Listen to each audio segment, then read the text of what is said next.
Hello guys, welcome to today's video. Today we'll be comparing the Giant TCR Advanced Pro Zero Disc and Specialized Tarmac Disc Expert. Now both bikes are in Ultegra di2 spec and that's what we'll be comparing. So let's start with the weight here, shall we? Because these are climbing bikes and all-round race bikes, whatever you want to call it. And weight is an important factor. This is a new generation TCR, by the way. The tarmac has been out from 2017 and the new one is about to be released. Anyway, the weight, if you go on the US website, you will not get the weight. So you have to go to the Japanese website and they list it as 7.2 kilos. Now, Giant are actually very accurate with their weight. This is for a size medium, by the way.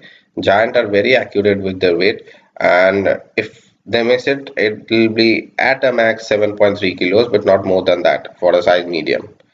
Okay, now to calculate the weight of the Tarmac SL6 in Bike Radar's website, what they have mentioned is it's 7.63 kilograms 7.63 kilograms, and this is in Ultegra, not Ultegra di2. So if you go to road bike weights, you will see that Ultegra di2 is 2200 and Ultegra RH is 2314 discounts. Okay, so you have 1300 about 1300 grams right there. So I think it will be 7.5 kilos. Even so, it's 200 grams heavier than the Giant, but they are still very good weights. 7.5 and 7.3 kilos are very good weights for a bike.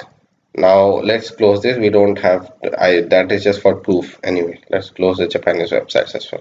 Now let's go to the geometry.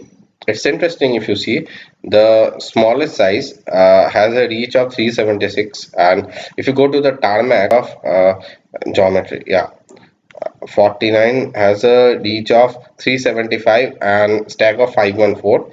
Here you have a stack of 517 and very similar geometries for the XS and 49 respectively.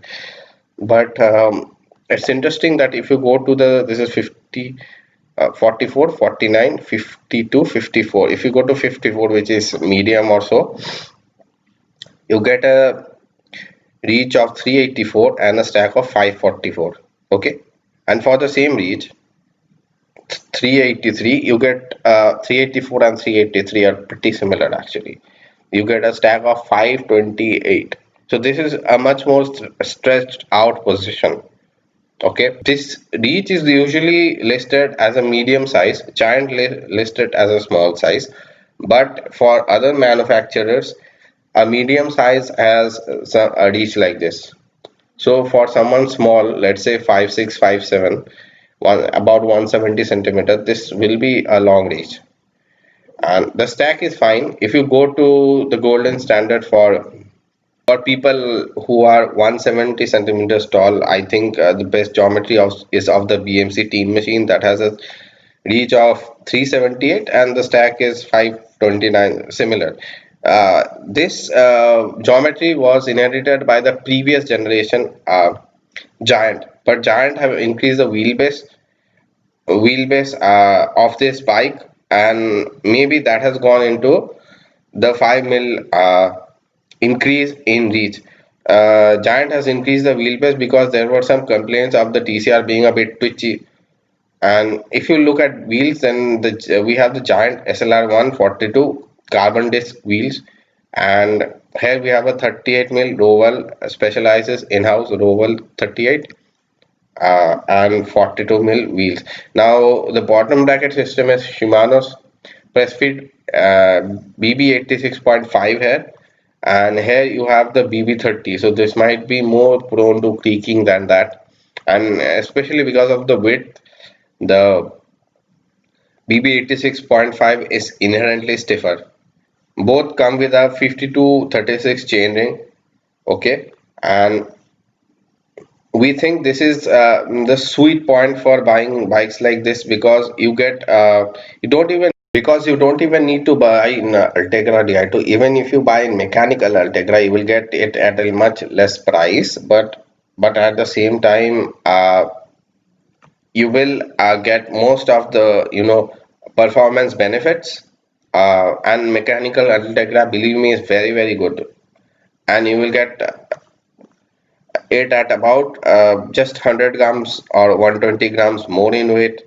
So, and that we think is the sweet spot for climbing bikes, the middle carbon composite, if you will, like the SLR02 or the Advanced Pro or the Tarmac Expert. Now, I didn't bring Cannondale into the spectrum because Cannondale don't make a middle carbon layer. But in terms of aerodynamics, both these frames are similar in aerodynamics and stiffness. Both these frames are very similar. Now this doesn't have dropped seat stays because um, the top tube is quite sloping anyway. I don't think it'll hinder aerodynamics too much anyway.